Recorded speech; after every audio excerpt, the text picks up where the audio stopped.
नमस्कार दोस्तों, गेन आई की क्लासेस में आपका स्वागत है। आज की इस वीडियो में मैं आपके साथ डिस्कस करूंगा भारतीय शासन अधिनियम 1935 से लेकर के भारतीय स्वतंत्रता अधिनियम 1947 तक का एक संपूर्ण घटनाक्रम। देखिए, एग्ज़ाम चाहे छोटा हो या बड़ा हो, इससे अक्सर क्वेश्चन पूछ लिए जाते हैं। जैसा कि मैंने यहाँ पे मेंशन भी कर दिया है, भारतीय स्वतंत्रता अधिनियम 1947 तक का घटनाक्रम। क्लियर है? आगे बढ़ने से पहले थोड़ा सा हम एम.एन. रॉय यानी मानवेंद्र नाथ रॉय जी के बारे में जानेंगे। ये communist party of India, communist party of Mexico के संस्थापक रहे हैं। वहीं 1934 में पहली बार मानवेंद्र नाथ रॉय जी ने ही संविधान सभा के गठन का सुझाव दिया था। क्लियर? आगे बढ़ते हैं। 1935 में पहली बार भारतीय राष्ट्रीय कांग्रेस ने आधिकारिक रूप से मांग रखी संविधान की। वहीं 1938 में भारतीय राष्ट्रीय कांग्रेस की ओर से पंडित नेहरू द्वारा स्वतंत्र भारत के संविधान के निर्माण की बात कही जाती है वयस्क मताधिकार के आधार पर। तो आप ये तीनों पॉइंट याद रखिएगा, 1934, 1935 और 1938। आगे बढ़ते हैं। मार्च प्रस्ताव 1940 क्या था ये? देखिए, मार्च के महीने में बिहार के रामगढ़ में कांग्रेस की एक मीटिंग होती है। कांग्रेस की एक मीटिंग होती है। इस मीटिंग के अध्यक्ष होते हैं मौलाना अबुल कलाम आज़ाद। इसमें कांग्रेस कहती है कि हम ब्रिटिश सरकार के समर्थन के लिए तैयार हैं। समर्थन का मतलब यहाँ पे विश्व युद्ध में शामिल होने से था। विश्व युद्ध यानी कि द्वितीय विश्व युद्ध में शामिल होने से था, लेकिन उसके लिए अंतरिम सरकार के गठन की मांग कांग्रेस अंग्रेजों के सामने रखती है। क्लियर है? देखिए, उस समय पे वायसराय होते हैं लिनलिथगो। लिनलिथगो वायसराय तो थे ही उस समय पे। लिनलिथगो क्या करते हैं, मार्च प्रस्ताव के जवाब में लेके आते हैं अगस्त प्रस्ताव। ये 1940 में आया था, ये भी मार्च प्रस्ताव के जवाब में आता है। दरअसल ये इसमें कहा जाता है कि जो कार्यकारी परिषद थी वायसराय वाली, उसमें ये और भारतीयों को बढ़ाएंगे। क्लियर है? आगे कहते हैं एक संविधान निर्मात्री सभा का भी गठन करेंगे। थर्ड पॉइंट पे ये बोलते हैं कि हम युद्ध के लिए एक सलाहकार समिति का भी गठन करेंगे। इस समिति का काम होगा युद्ध का हिसाब किताब रखना, युद्ध में कितने सैनिक घायल हुए या कितने सैनिक मारे गए उन सब का हिसाब रखना, कितना खर्चा हुआ, ये सब।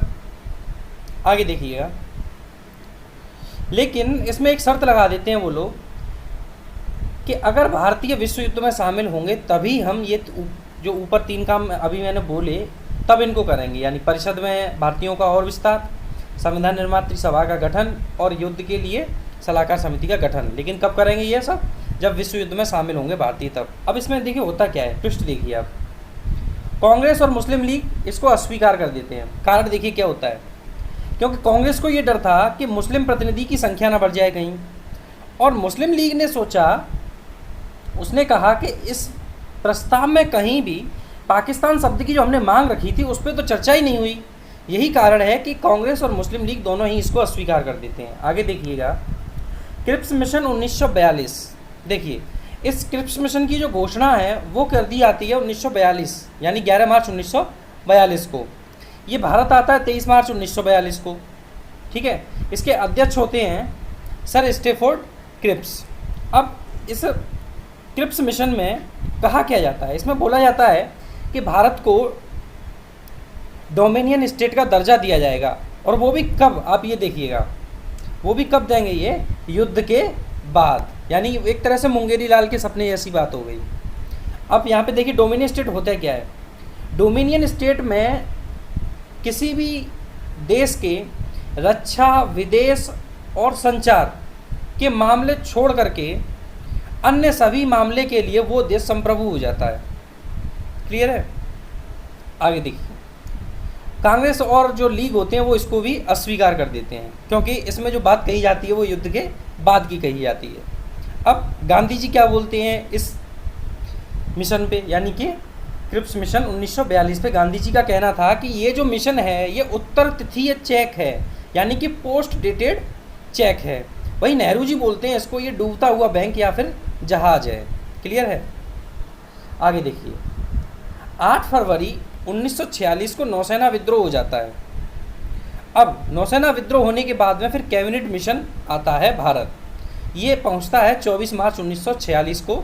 इसके 3 सदस्य होते हैं इसमें,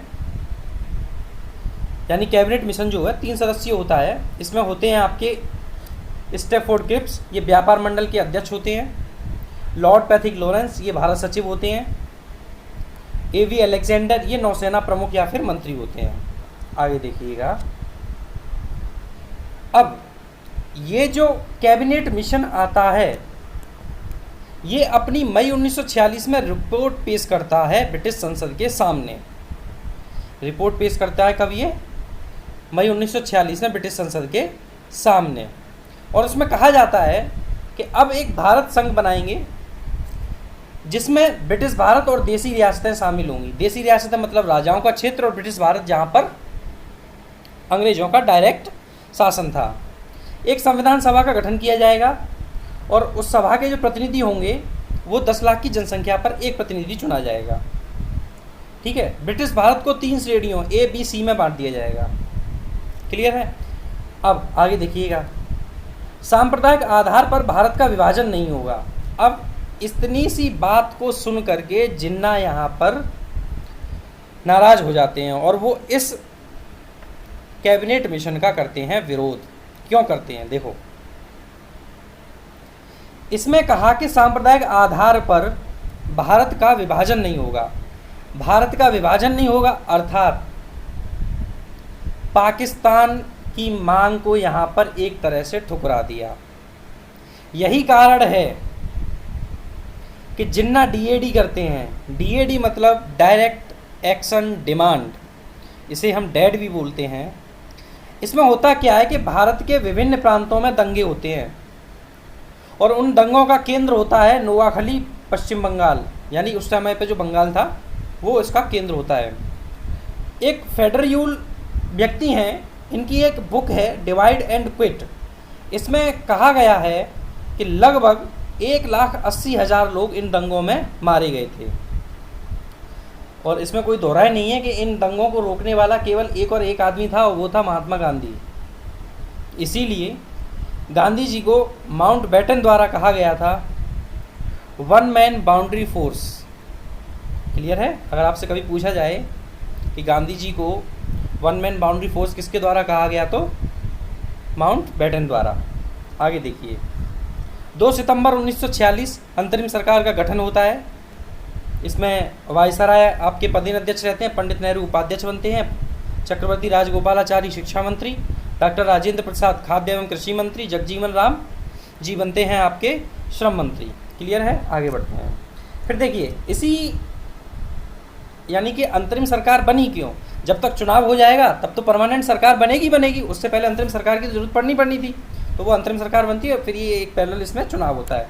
चुनाव में क्या होता है, कुल सीटें 389 निर्धारित की जाती हैं। कितनी? 389 सीटें कुल निर्धारित की जाती हैं। इसमें से 296 ब्रिटिश भारत, 93 देसी रियासतों को दी जाती हैं। देसी रियासत इलेक्शन में पार्टिसिपेट नहीं करते हैं, ये करते हैं यानी कि 296 वाले।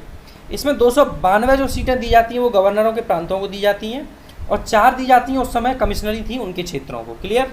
अब चुनाव होगा तो इसका नतीजा भी आएगा। नतीजे में देखिए क्या होता है, 208 सीटें मिलती हैं कांग्रेस को, 73 सीटें मिलती हैं मुस्लिम लीग को, 15 सीटें मिलती हैं स्वतंत्र उम्मीदवारों को। अब देखिए, 9 दिसंबर 1946 नई दिल्ली, संविधान सभा की पहली बैठक, 211 सदस्यों ने भाग लिया। अस्थायी अध्यक्ष डॉक्टर सच्चिदानंद सिन्हा, 15 महिलाएं शामिल होती हैं। आप इन 15 महिलाओं को आप ज़रूर इनको नाम को एक बार अच्छे से देख लीजिएगा, क्योंकि जब क्वेश्चन बनता है तभी हम अक्सर टॉपिक को देखते हैं, उससे पहले नहीं देखते हैं। जबकि ये भी एक बहुत इंपॉर्टेंट टॉपिक आ जाता है। इसमें कुछ इंपॉर्टेंट नाम भी हैं, जैसे कि सरोजनी नायडू हैं, सुचेता कृपलानी है, विजयलक्ष्मी पंडित हैं। ठीक है, तो आप इसको अच्छे से देख लीजिएगा। आगे बढ़ते हैं। 11 दिसंबर 1946 डॉक्टर राजेंद्र प्रसाद को अध्यक्ष चुना जाता है। हरेंद्र कुमार मुखर्जी यानी HC मुखर्जी को उपाध्यक्ष, सर BN राव को संवैधानिक सलाहकार चुना जाता है। इन्हीं को फिर बाद में इंटरनेशनल कोर्ट ऑफ जस्टिस में जज भी बनाया जाता है। आगे देखिएगा, 13 दिसंबर 1946 को उद्देश्य प्रस्ताव नेहरू जी द्वारा लाया जाता है। इस उद्देश्य प्रस्ताव के बारे में कहा जाता है कि यह भारत को एक संविधान देने वाला प्रस्ताव था। इस उद्देश्य प्रस्ताव में संवैधानिक संरचना और दर्शन की झलक भी मिलती थी। 19 दिसंबर तक इस प्रस्ताव पर देखिए बहस होती है। 22 जनवरी 1947 को सर्वसम्मति से इस प्रस्ताव को स्वीकार कर लिया जाता है। अब आगे क्या होता है, रियासतों के देखिए प्रतिनिधि भी शामिल होने लगते हैं और इन प्रतिनिधियों में सबसे पहले जो शामिल होते हैं 20 अप्रैल 1947 को 6 प्रतिनिधि होते हैं। वो बड़ौदा, बीकानेर, जयपुर, पटियाला, रीवा और उदयपुर के प्रतिनिधि इसमें शामिल होते हैं।